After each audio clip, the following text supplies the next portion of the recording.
വിശുദ്ധ കുരിശിൻ്റെ അടയാളത്താൽ ഞങ്ങളുടെ ശത്രുക്കളിൽ നിന്ന് ഞങ്ങളെ രക്ഷിക്കണമേ. ഞങ്ങളുടെ തമ്പുരാനെ, പിതാവിൻ്റെയും പുത്രൻ്റെയും പരിശുദ്ധാത്മാവിൻ്റെയും നാമത്തിൽ ആമേൻ.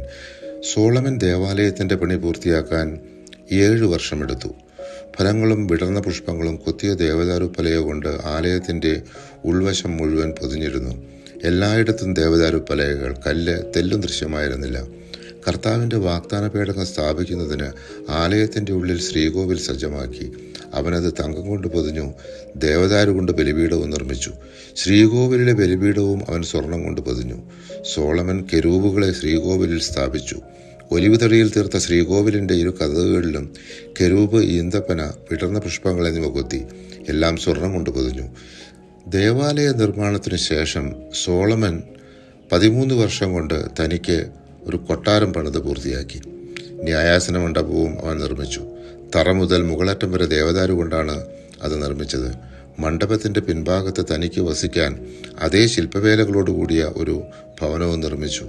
ഇതേ രീതിയിൽ ഒരു ഭവനം തൻ്റെ ഭാര്യയായ ഫറവോയുടെ പുത്രിക്ക് വേണ്ടിയും പണിതു.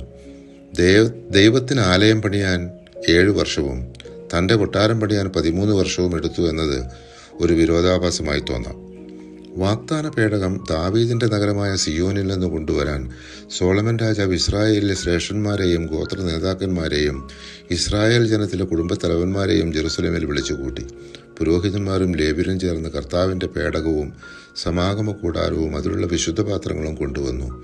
പുരോഹിതർ കർത്താവിൻ്റെ വാഗ്ദാന പേടകം അതിവിശുദ്ധ സ്ഥലമായ ശ്രീകോവിലിൽ യഥാസ്ഥാനം കെരൂബുകളുടെ ചിറകുകൾ കീഴിൽ സ്ഥാപിച്ചു.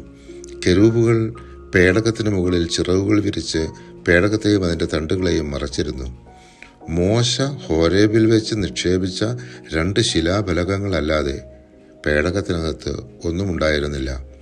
അവിടെ വെച്ചാണ് ഈജിപ്തിൽ നിന്ന് മോചിതരായി പോന്ന ഇസ്രായേൽ ജനവുമായി കർത്താവ് ഉടമ്പടി ചെയ്തത്.